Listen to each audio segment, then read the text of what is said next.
la isla elimina del Parlamento a veterano castrista mientras anuncia el debut de un nuevo personaje. El mandatario Barack Obama pide cambios en las leyes de las armas tras la masacre en Connecticut. Enfermedad de Hugo Chávez. Declaraciones de alto funcionario implican deterioro de la salud del mandatario. E investigamos si la Fiscalía General de Cuba cumple sus promesas en lo que se dijo y lo que es.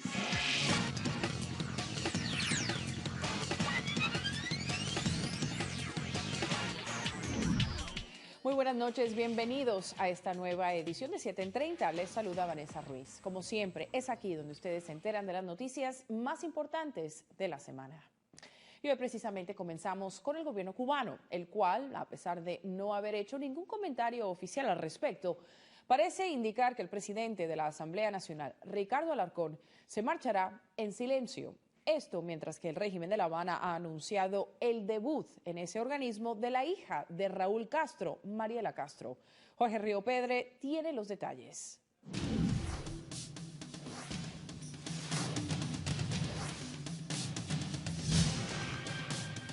En efecto, Ricardo Alarcón de Quesada, de 75 años de edad, que ocupa la presidencia de la Asamblea Nacional desde 1993, dejará el cargo dentro de 2 meses. El último informe, el último manual de la CIA. Conocedores del proceso cubano tenían noticias de que la salida de Alarcón de la Asamblea Nacional del Poder Popular era un despido anunciado.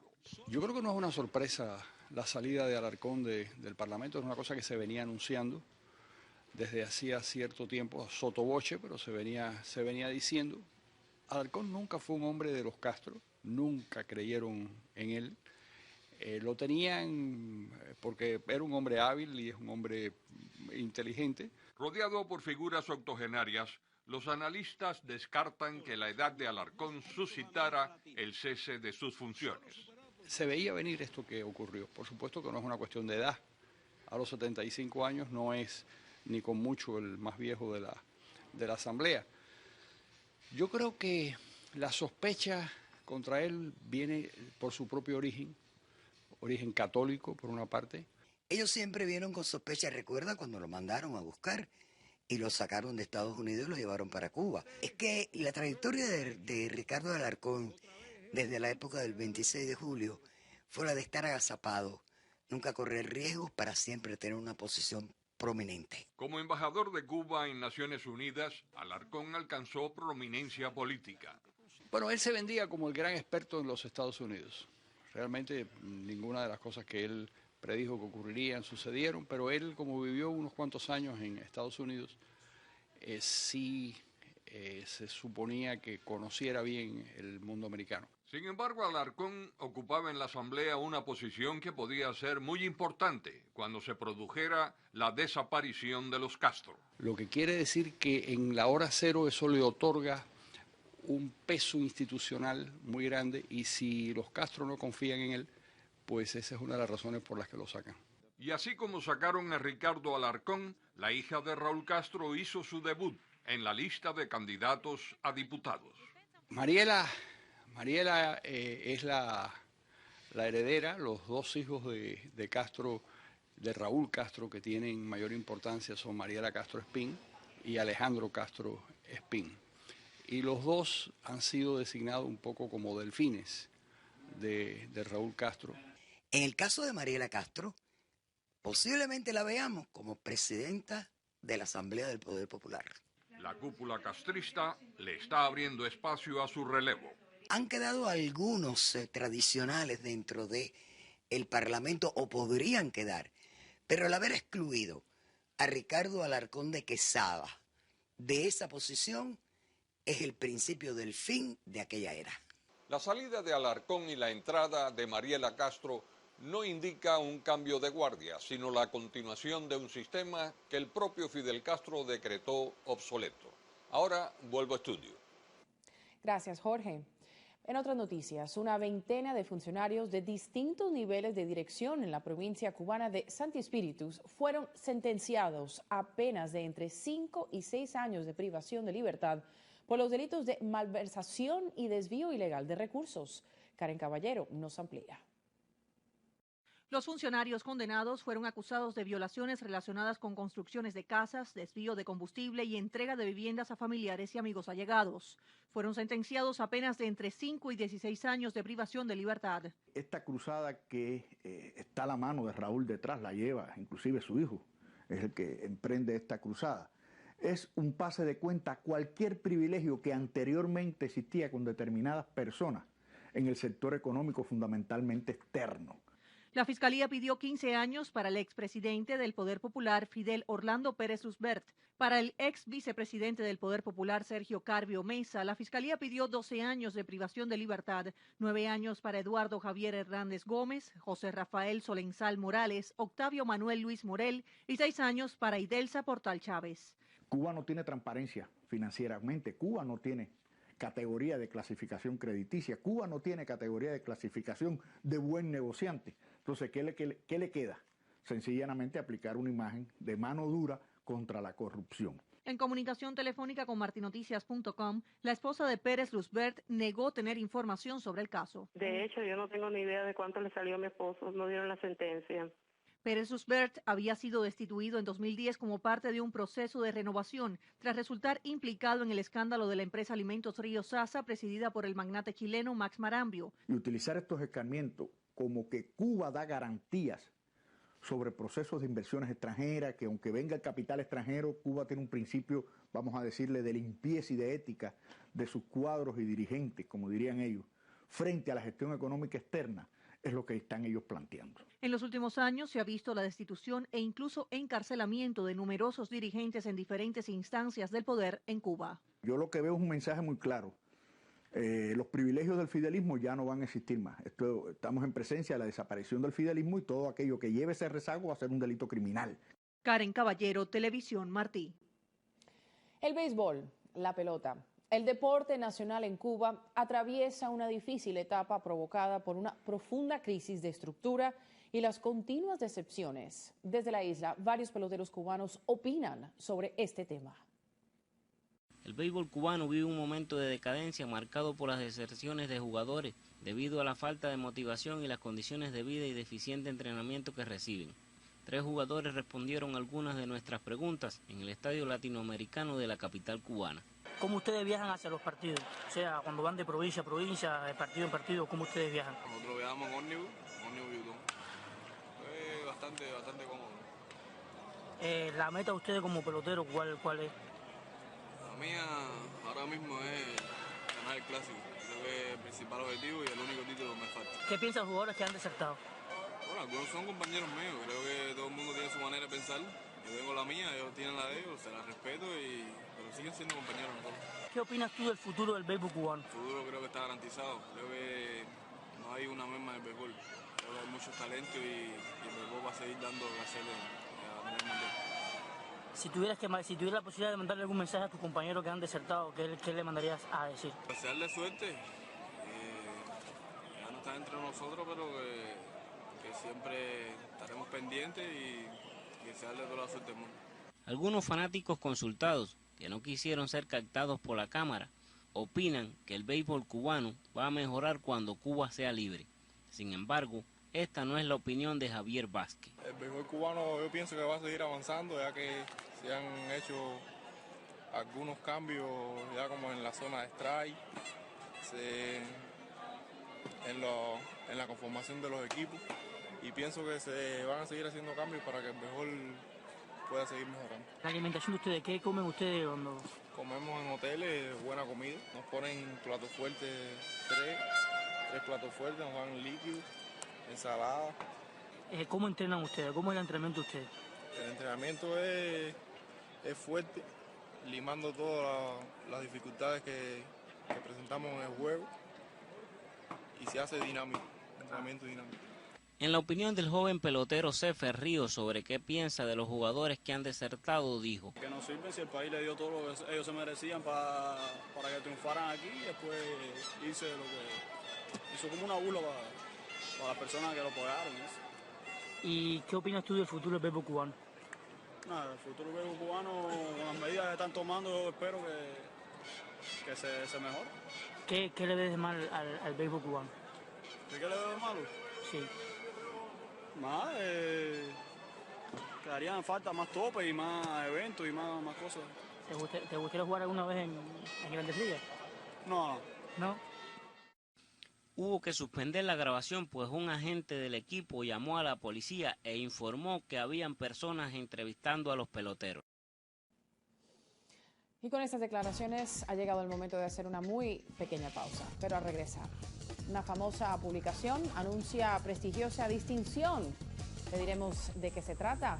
Y también, ¿será verdad lo que dicen los funcionarios de la Fiscalía General de Cuba, aquello de que ellos están para dar respuestas al público? Bueno, eso lo sabremos al regresar en esta sección, en lo que se dijo y lo que es. No se vayan, siguen aquí en 7:30 por TV Martín.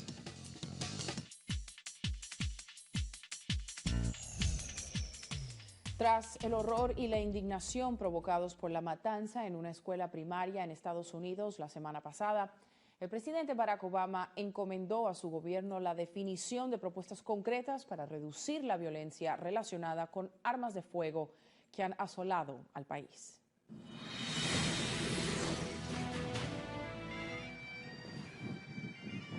Los funerales de algunas de las víctimas de la masacre en Newtown se llevaron a cabo este miércoles. Victoria Soto, de 27 años, una de las maestras asesinadas, y Daniel Barden, de apenas 7 añitos, recibieron el último adiós. Escenas de dolor que tienen que acabar, dijo el presidente Barack Obama desde la Casa Blanca.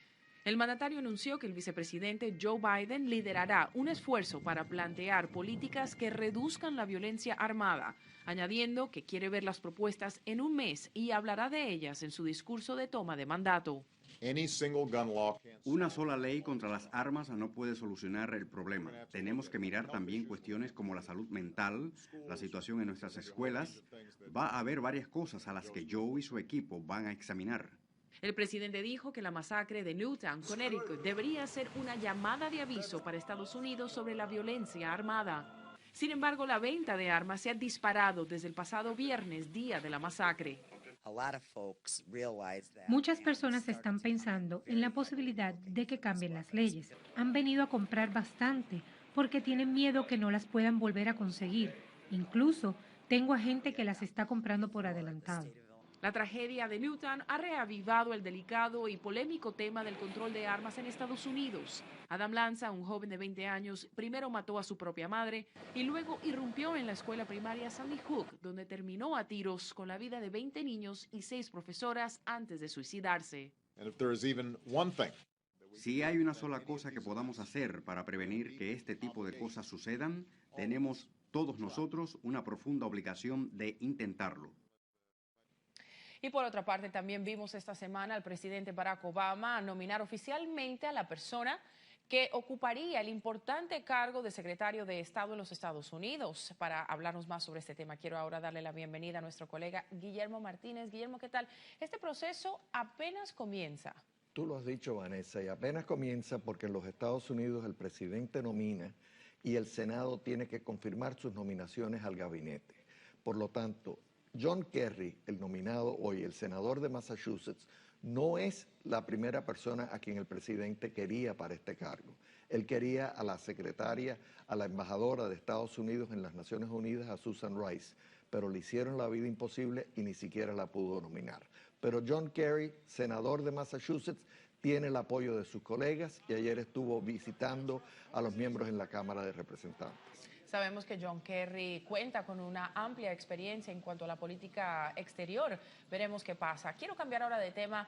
Hablamos sobre Marco Rubio y Cuba, porque también esta semana sucedieron varias cosas notables. Cuéntanos. Bueno, volvemos al proceso de nominación de los miembros del gabinete.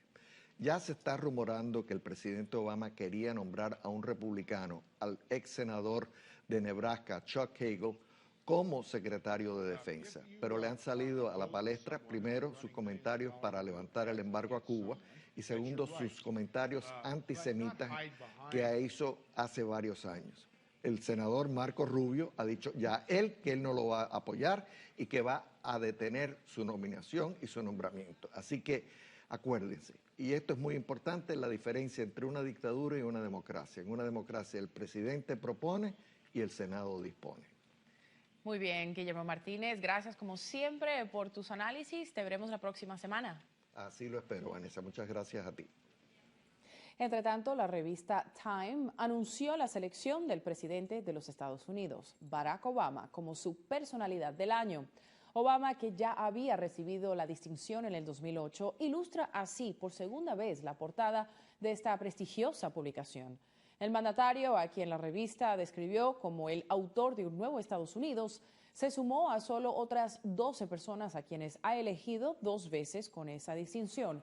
En un editorial, Time apuntó que después de 4 de los años más difíciles en la historia del país, persiste la posibilidad de que Obama deje la Casa Blanca como un gran presidente.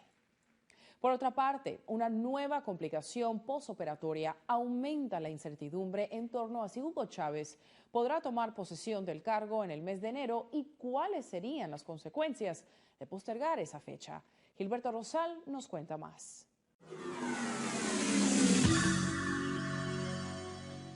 El parte médico que sale de Cuba sobre la salud del presidente Hugo Chávez suele ser invariable. Chávez se encuentra en condición estable. Sin embargo, la última complicación de que se tenga noticia llegó con retraso. Sin duda que el último reporte de salud del presidente nos indica que sufrió una infección y que aparentemente la superó en el día de ayer. Sabemos que los únicos que saben el real estado de salud del presidente Chávez son los cubanos, pero no todos los cubanos, sino el entorno del castrismo, porque no tiene acceso a absolutamente más nadie. El veterano periodista venezolano percibe una grieta en el hermetismo cubano. Pero ayer hubo un mensaje que yo no sé por qué los medios no lo hemos difundido con la importancia que tiene.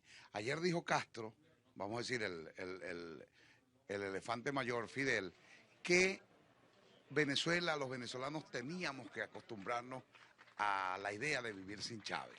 Eso creo que deja mucho que decir, sobre todo por quien lo dice.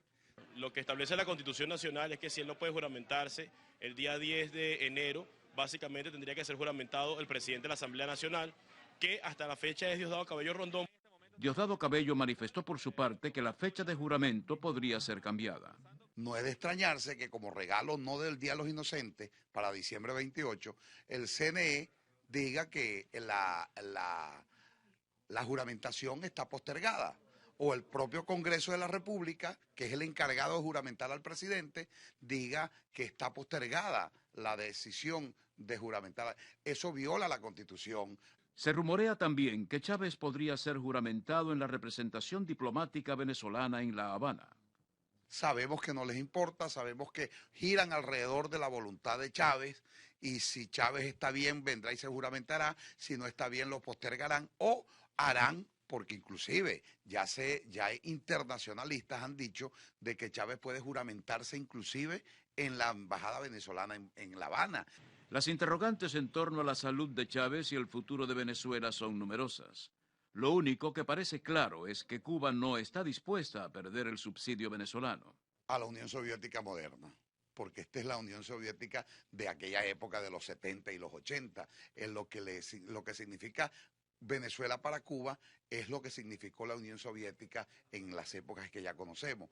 Y para ellos es un golpe económico muy duro dejar perder este sostén financiero.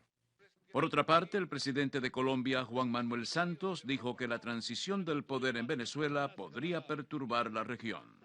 Bueno, realmente yo creo que el presidente Santos ha mostrado su pragmatismo en el pasado, criticó a Chávez, lo llamó mafioso, narcotraficante. Ahora dice que de él depende la paz de Latinoamérica, nada más falso y nada más errado de la realidad. Gilberto Rosal, Televisión Martí. Cambiamos de región y nos vamos a Egipto, donde los resultados no oficiales de la primera ronda del referendo para la aprobación de una controvertida constitución sugieren que es posible que sea adoptada por un estrecho margen. Ni las protestas que han durado semanas, ni la oposición que ha boicoteado el referendo o ha promovido el voto en contra. Nada de esto han conseguido parar la polémica consulta.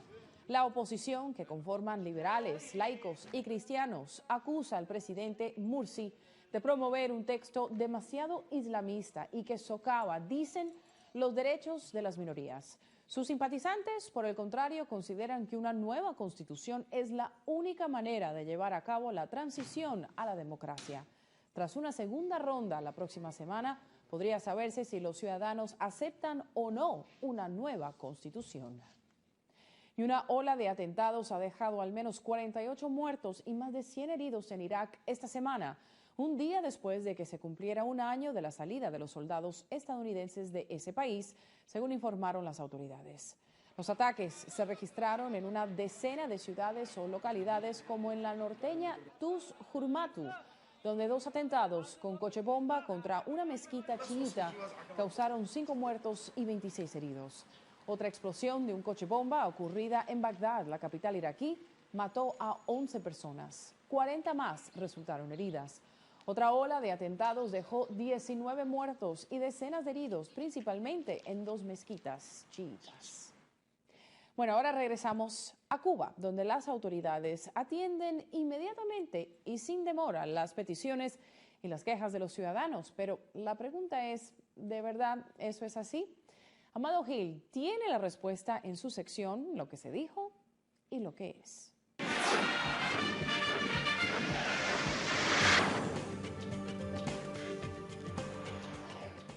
Lo que se dijo, lo dijo en La Habana la jefa del Departamento de Atención a la Población de la Fiscalía General de la República de Cuba, Yerenia Otero Borrego.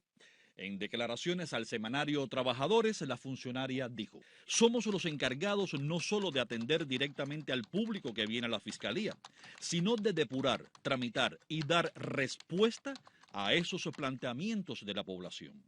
La creación del departamento profesionaliza la actividad y contribuye a que las personas que asisten a la institución o lo hagan por escrito reciban la orientación o respuesta oportuna y adecuada en el orden legal y una legítima protección de sus derechos cuando corresponda.